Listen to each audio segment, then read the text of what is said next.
নমস্কার বন্ধুরা, আজকে আমি একটা রেসিপি করব, সেটা হচ্ছে ডিমের আর বাঁধাকপি।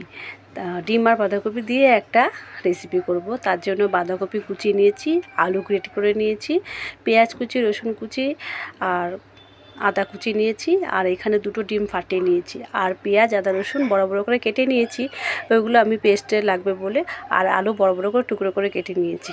প্রথম আমি যে দুটো ডিম ফাটিয়ে রেখেছি তার মধ্যে আমি দিয়ে দিলাম হলুদ গুঁড়ো, লঙ্কার গুঁড়ো আর একটু জিরে গুঁড়ো আর একটু নুন দিয়ে ভালো করে এটাকে মাখিয়ে নেব। ভালো করে মানে এটাকে ভালো করে সুন্দর করে একটা গুলিয়ে নেব এটা ডিমের সাথে ভালো করে। তারপরে আমি এর মধ্যে দিয়ে দিচ্ছি পেঁয়াজ কুচি, তারপরে আদা কুচি আর রসুন কুচি, এগুলো দিয়ে দেবো। দিয়ে তারপরে দিয়ে দিলাম বাঁধাকপি আর গ্রেট করা আলু একসাথে দিয়ে দিচ্ছি।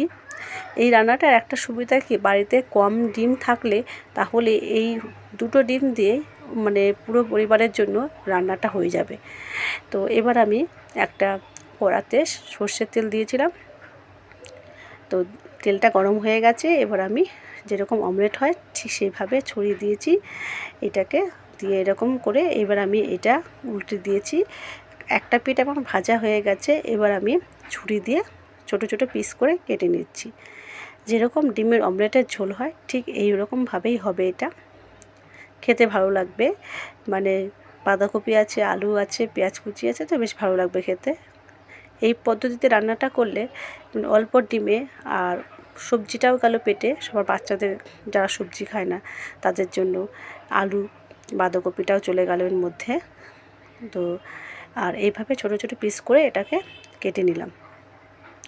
এবার কড়াতে আমি সর্ষের তেল দিয়েছি, তার মধ্যে বড় বড় করে যে টুকরো করে আলু সেগুলোকে নুন আর একটু হলুদ দিয়ে ভালো করে ভেজে নিচ্ছি। এই যে আমার হয়ে গেছে, সব পিস করে কেটে নিয়েছি, বেশ ভালোই বড় বড় হয়েছে। একটা মানুষের পক্ষেই ভালোই আছে, অনেকগুলো হয়েছে। মাত্র দুটো ডিম দিয়ে অনেক মানে পুরো পরিবারের জন্য রান্নাটা হয়ে যাচ্ছে আর কি। তেজপাতা আর গোটা জিরে তেলের মধ্যে ফোড়ন দিয়ে দিয়েছি। আলুটা ভাজা হয়ে গেছে, আমি তুলে নিয়েছি। এবার আমি মিক্সিতে আদা পেঁয়াজ রসুনের যে পেস্টটা ওটা দিয়ে দিলাম। ভালো করে এটাকে নাড়াচাড়া করে নিচ্ছি সুন্দর করে, যাতে কাঁচা গন্ধটা চলে যায় একদম। তারপরে আমি একটু জল দিয়ে দিচ্ছি, কেননা আমি কিছু মশলা অ্যাড করব। মশলাটা আমি জলে গুলে দিচ্ছি, জিরে ধনে লঙ্কার গুঁড়ো আর একটু নুন দিয়ে দিয়েছিলাম পরিমাণ মতো। আর এবার দিয়ে দিলাম কাশ্মীরি লঙ্কার গুঁড়ো। কাশ্মীরি লঙ্কার গুঁড়োটা দেওয়ার পরে মশলাটাকে ভালোভাবে কষিয়ে নেব। যতক্ষণ না এটা কাঁচা গন্ধটা চলে যাচ্ছে ততক্ষণ পর্যন্ত এটা কষিয়ে নিচ্ছি। মশলা থেকে আস্তে আস্তে একটু একটু করে তেল ছাড়া শুরু করে দিয়েছে। এবার আমি এখানে ভেজে রাখা যে আলুর টুকরো এর সাথে দিয়ে দেবো, তাহলে আলুগুলোর মধ্যে মশলাটা বেশ ভালোভাবে যাবে। ওই জন্য আলু টুকরোগুলো এর মধ্যে দিয়ে দেবো।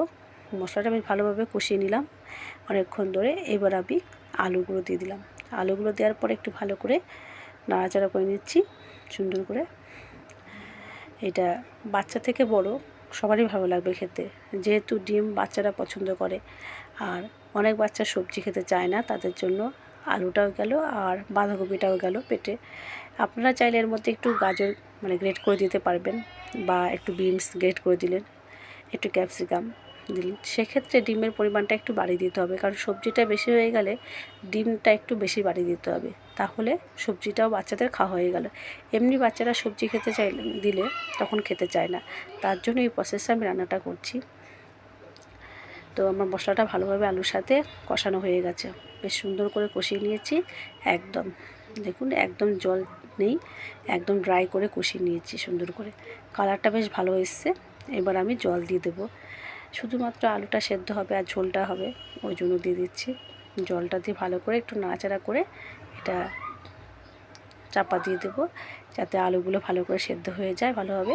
তার জন্য কালারটা খারাপ আসেনি, বেশ ভালো এসছে। তো চাপা দিয়ে আমি আলুগুলোকে ভালো করে সেদ্ধ করে নিয়েছি।